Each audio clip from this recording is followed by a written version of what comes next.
In any case, when I was 28, to make a long story short, some friends of mine gave me a copy of the Quran. And one night I was sitting in Diamond Heights, my apartment in Diamond Heights in San Francisco. I was working that time at the University of San Francisco. I was 27, 28 at that time, I can't remember. And I ran out of stuff to read, and I took this gift that my friends gave me and I began to read it. And I came to the first verse. Well, I opened the Quran, read the first page, then the second, and then very quickly, in the second surah, about 37 verses into the Quran, I came upon the story of mankind. And I have to admit, I read through it very quickly. It was about 9, 10 verses long, story of the first man and woman. And I recognized some of the details. It was similar to what I had learned when I was a child, but I noticed that there was something wrong. It was apparent to me that whoever authored this Quran, of course I wasn't a Muslim at the time, so I didn't have any idea who that was, whoever authored this Quran clearly did not understand the real meaning of the story, because they had obviously gotten the details confused. They didn't even understand the whole purpose of the story. And so I just read through it once, and then I read through it again, just to try to see what kind of point the author was making, and then I read through it a third time and a fourth, and then I realized this is something strange going on here. I'm going to read this much more carefully. I'm going to need to go through this story line by line, verse by verse, because it's obvious that the author is trying to bring out another point. And I wasn't quite sure what it was, but definitely he packs a lot of meaning into almost every word. And I thought the writer at least seems to have a great measure of brilliance. And so I'll try to sort of take you through what my experience was as quickly as I can. So I came to the 30th verse of the second surah, Surah Al-Baqarah, and it began like this. It said, "Behold, your Lord said to the angels, I am going to place a vicegerent on earth." The Arabic word is khalifa. It means a representative or an emissary of mine. "I am going to place a vicegerent on earth." And they said, the angels said, "Will you place therein one who will spread corruption and shed blood, while we celebrate your praises and glorify your holiness?" And God said, he said, "Truly I know what you do not know." See, that's the verse that hooked me. That's the verse that caught my attention. That's the one that kept on making me read the story again and again and again. Because listen to the way it begins. "Behold, your Lord said to the angels, I am going to place a representative of mine on earth, a vicegerent of mine, an emissary, one who acts on my behalf." I thought, that's not the way it goes. You're not supposed to be placing man on the earth in some positive role, some elective office. You place man on earth as a punishment for his sin. Clearly, I knew the author didn't quite get the point. But still, it was an amazing line. But then I come to the next line, and it says, "And the angels say, will you place therein one who will spread corruption and shed blood, while we celebrate your praises and glorify you?" I looked at it again. I couldn't believe the question. They said, "Will you place therein one who will spread corruption and shed blood, while we, the angels, celebrate your praises and glorify you?" I looked at that and I said, exactly. That would be my question. Why would you create this being, supposedly for some positive role, when he's capable of doing tremendous wrongdoing? When he could spread corruption and shed much blood? Why would you create this violent and pernicious creature when you could create angels? As the angels clearly say, while we, the angels, celebrate your praises and glorify you. They were asking one of the most fundamental questions in the entire history of religion. Why create you, man, this utterly fallible creature, this creature who could rebel against God's will, who could do such tremendous wrongdoing, who could wreak havoc like no other creature on earth, when you can make them angels? And look where the question is being asked. It's being asked in heaven.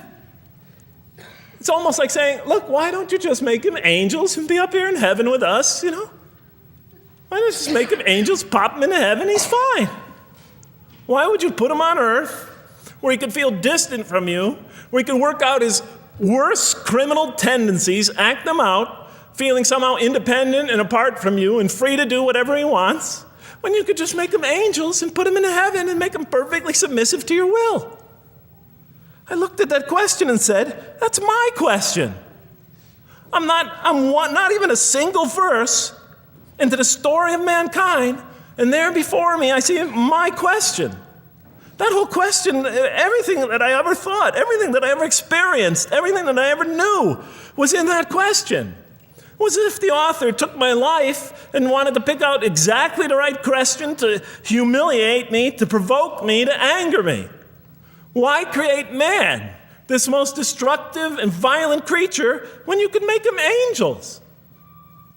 And then look at the answer. And he said, God said, truly I know what you do not know. You know, in modern parlance, we would say, I know exactly what I'm doing. I read that and said, what? You know what you do not know? You know exactly what you're doing? Well, please inform me. Tell me what you're doing. Because, you know, I'm 28 years old and I haven't figured out it yet. And I have a lot of issues that I'm still dealing with that's connected to this question. You can't just get off that easy. You can't just tell me you know exactly what you're doing. Not after what I've been through. Not after you made me this way. And then I realized, of course, I was arguing with a God I didn't even believe in. And that would happen several times as I read through the Quran. And sometimes I would just get into so agitated by what I read, I'd start arguing with this voice that I'm reading before me, that's calling to me. So we turn to the next verse. Well, it turns out that the Quran just doesn't dismiss the question. It starts to answer it a little bit. And in the next verse it says, and he taught Adam, God taught Adam, the names of all things. And then he placed them before the angels and said, tell me their names if you are right. So this verse is clearly referring to the previous one.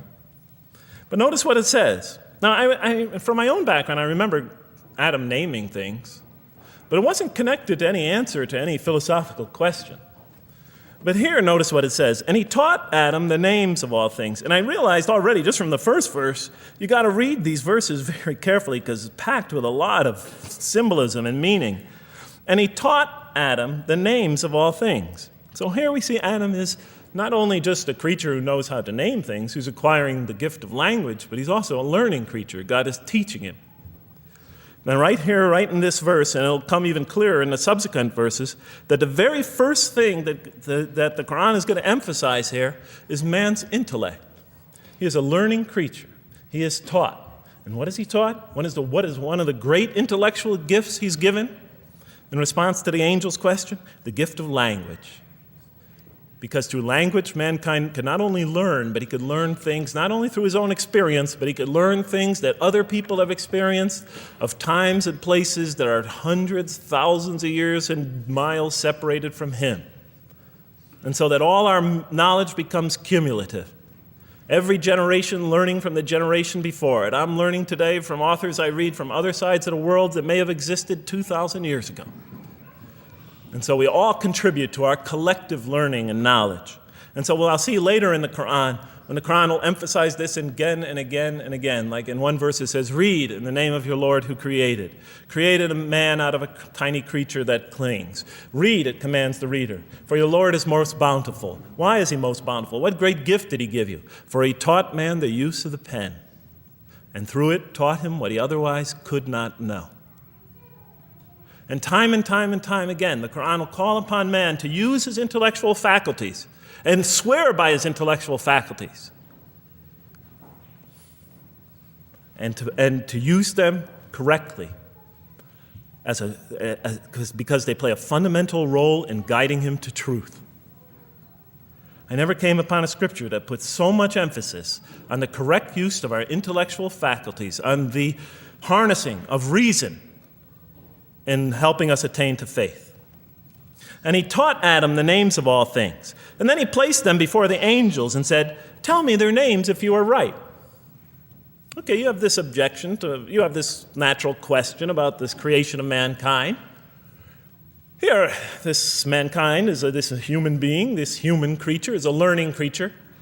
He has many intellectual gifts. Here, I'm going to place these things before you. Tell me their names if you are right about man. And what do the angels say? In the next verse they say, "Glory to you. We have no knowledge except what you have taught us. In truth, it is you who are knowing, the wise." They say this task, this intellectual test that's put before them is beyond their grasp. Notice what they emphasize. We have no knowledge. This would take knowledge. This would take an intellect that they don't possess. In truth, it is you who are knowing, the wise. You got it. It's easy for you. You're the knowing, the wise. You have knowledge. You have wisdom. But this would take knowledge and wisdom that is beyond us. And so in the next verse we read, and he said, "O Adam, tell them their names." And when he had told them their names, notice how it's just like it's nothing for him. For mankind, he has this phenomenal ability. And when he had told them their names, as if it's just a triviality for man, he names them. "O Adam, tell them their names." And when he had told them their names, God said, "Did I not tell you that I know what is unseen in the heavens and the earth? And I know what you reveal and conceal?" And he's clearly going back to the angel's question. Yes, you have these natural concerns about the creation of mankind. Yes, he could do these evil things. But look at this tremendous intellect he has. This is something you have overlooked that you haven't considered. And that's clearly the point of these verses. Even though I felt that the author didn't quite, it was as if I realized that he didn't misunderstand the story. He was taking one of the great stories in the history of humankind, one of the fundamental greatest stories in the history of mankind, and molding it and using it as a vehicle for an entirely original message. And God said, "Did I not tell you that I know what is unseen in the heavens and the earth? And I know what you reveal and what you conceal?" In other words, didn't I tell you I know exactly what I'm doing? And then in the next, and didn't I not tell you that I know what you reveal and conceal? I looked at that. What question what did they reveal and what did they conceal? What did their question reveal and conceal? I thought about it for a minute. Oh, it's obvious. What did their question reveal? You just go back and look at the question. It revealed the sinful and sinister propensities of man. I mean, it's obvious, right? Why are you all looking at me like that? You're starting to scare me. You're all looking very serious. Am I losing you? Wow. Okay. So, they revealed the sinister and evil propensities of man. But what did their question conceal? And all you have to do is think about it for a minute. Human beings, yes, they could do evil. Yes, they could do wrong. Yes, they could create misery. But they could also do exactly the opposite. They could choose to do evil. They could choose to do tremendous good. They could choose to do tremendous violence. They could choose to show tremendous compassion. They could choose to live by falsehood. They could choose to live by the greatest truths. They could be terribly ugly. They could be terribly beautiful. And up until that point in my life, I, like the angels, that only saw one side of the coin. For the first time when I read that verse, believe it or not, it was an eye-opener for me. I had always been obsessed with the evil potentials of human beings. When I read that verse, I realized that, and I had a great example right in front of me with my own mom, I realized that I had been blinded by only one side of human nature. So we go on to the next verse. "And behold, we said to the angels, bow down to Adam, and they bowed down. But not so Iblis." Iblis is like the father of Satans, satanic beings, forces, creatures, existences. "He refused and was arrogant. He was of those who reject faith." An interesting statement. "And behold, we said to the angels, bow down to Adam. And they bowed down." Bowing down could symbolize two things. Bowing down could symbolize the superiority or potential superiority of one being over another, and so they bowed down to them. Bowing down could also mean that they serve that creature in some respect. Of course, the Quran says that all beings serve God, all created beings serve God. But this verse seems to be indicating, and the rest of the Quran will make it clear, that these angelic beings, these angelic entities, will serve the development of mankind. We'll even see later that the satanic beings serve the development of mankind.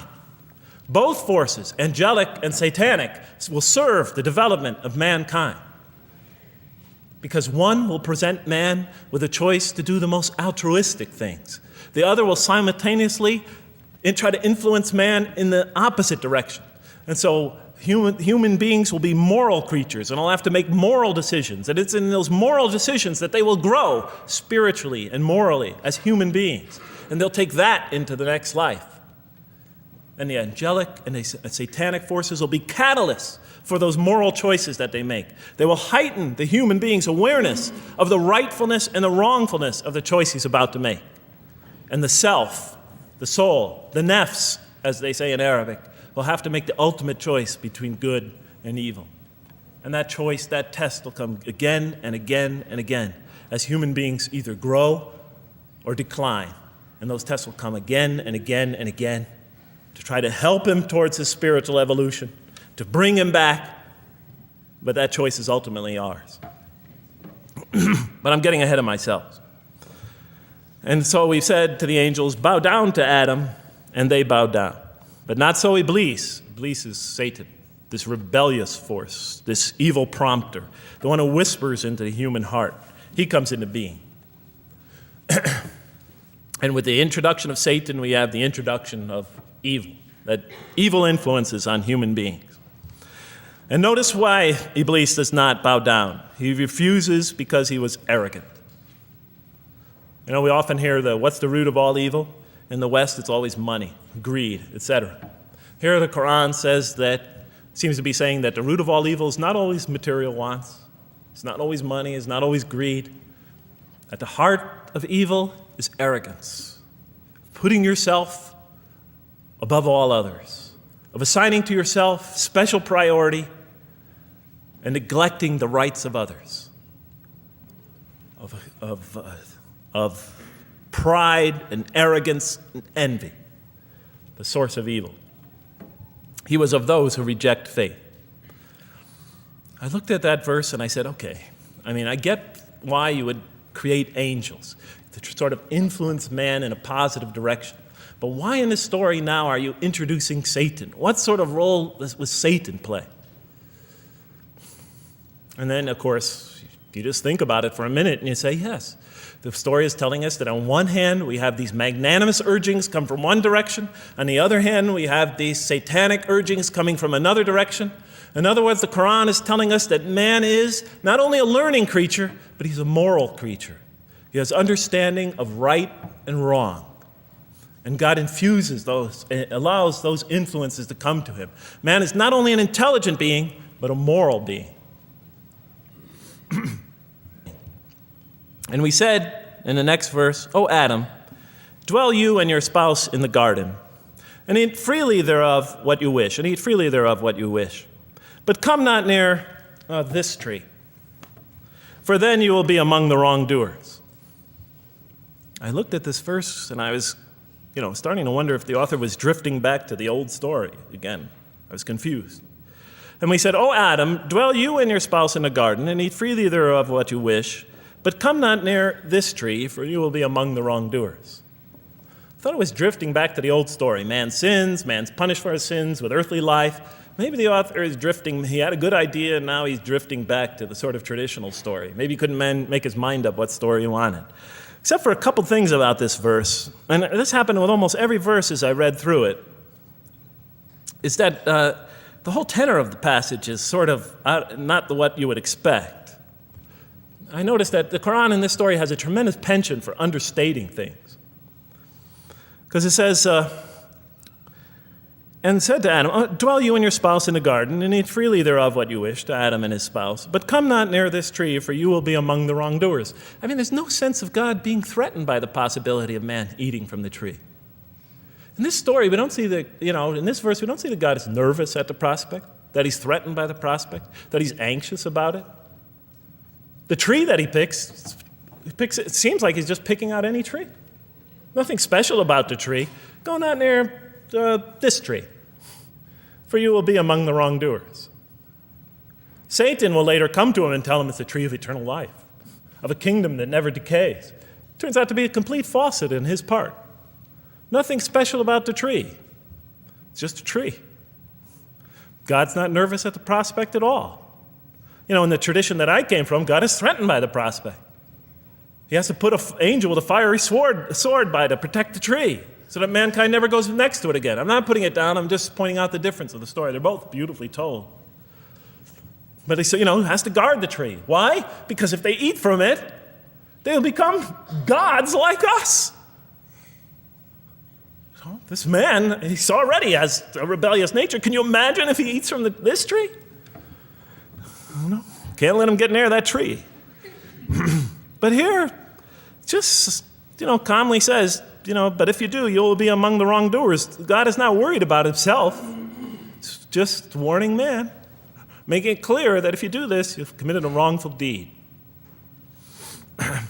Again, the whole tenor of all these verses that you read through it is God knows exactly what he's doing. Okay, next verse. But Satan caused them to slip and expelled them from the state in which they were. And we said, go you all down, some of you being the enemies of others, and on earth will be your dwelling place and provision for a time. What? I said? I was expecting now the rage, the anger, the violence, the jealousy. That's what I was expecting. Okay, they eat from the tree. Where's the rage, the violence? I'm going to punish you now. You're going to sweat on earth. And you're going to suffer, and you're going to stub your toe, and you're going to work, and you're going to labor. And you're going to die there for what you did. And where's the woman? All right? And the woman, right? She's the one who's going to suffer the most, right? She'll have to suffer labor pains and monthly cycles, right? And bleeding and crying out when her children come into the world. And she'll scream out. And worst of all, the greatest humiliation, the man will rule over her. When he's obviously her intellectual inferior, because she and the angels she and Satan seduced him, and he just bumbled along and committed a wrong deed. Well, I don't mean to make light of it, but the story is obviously different, though. No threat here. As a matter of fact, look at the way it says, "O Adam, dwell you and your spouse in the garden, and eat freely thereof what you wish. But come not near this tree, for you will be among the wrongdoers." Then they make the mistake. But Satan caused them to slip and expelled them from the state in which they were. And we said, go all you down, some of you being enemies of others, will be adversaries of others. Some of you will be adversaries of each other, and on earth will be your dwelling place and provision for a time. This is not a deity losing it.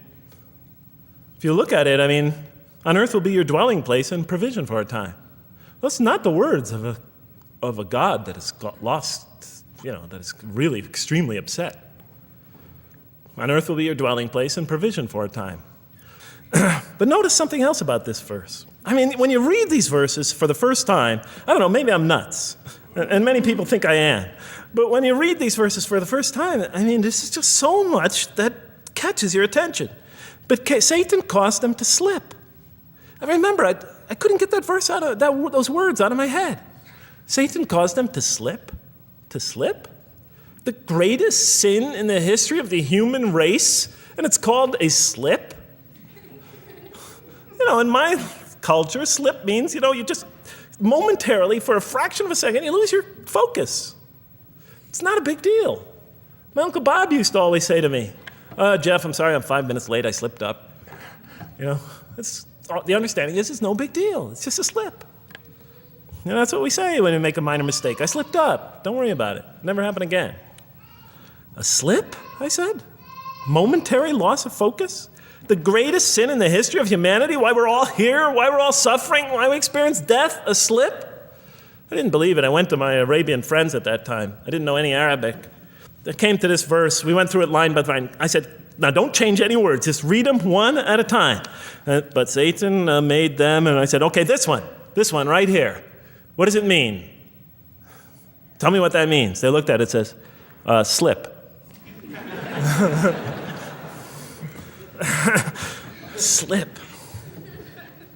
And expelled them from the state in which they were. A slip, I thought? But then maybe I was trying to force the traditional understanding, the traditional interpretation. Maybe it was just a slip. I mean, after all, they didn't commit murder. They didn't commit robbery, rape, pillaging, assault. They ate a couple of pieces of fruit. Well, it's not the greatest sin in the history of humanity by any means. And then the next verse says, and then they were expelled from the state in which they were. Well, what state were they? Let's see now. Let's go back from where we started. First, mankind is being taught. We see he's an intellectual being. Then we show he's a moral being. Moral being means he's a being that's going to have to make choices. And then God gives him this choice. It's not a huge deal. It's not the gravest sin in the history of humanity by any means. It's minor by any standards. They make it, though. We see that God originally intended to put man on earth as his vicegerent. We see a period of preparation where he's being prepared intellectually, where he's growing intellectually, where he's growing as a moral creature. When does God finally put him on earth? What signals that he's ready to begin?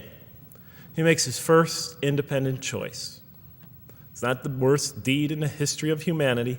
It's minor on anybody's scale, but it shows that mankind is ready to act on his own, to be his own, to make his own choices, that God has empowered him to make choices, and he's ready to make them and carry them out and see them most often to their expected ends, if God wills. And that seems to be the only real significance of it. But I thought, maybe I'm getting this wrong. Maybe God just blows off into an angry rampage the next verse. So I look at the next one and it says, and then Adam received words from his Lord. And God turned to him mercifully, for he's oft returning, ever merciful. Well, if I had any doubts up till now that God is not enraged by what this has happened, that God hasn't prepared mankind for this choice, for what was eventually going to happen, that all this was preparation for mankind to begin his earthly sojourn in this famous allegory. If I had any doubts before now, I had them, certainly didn't have them after reading this verse.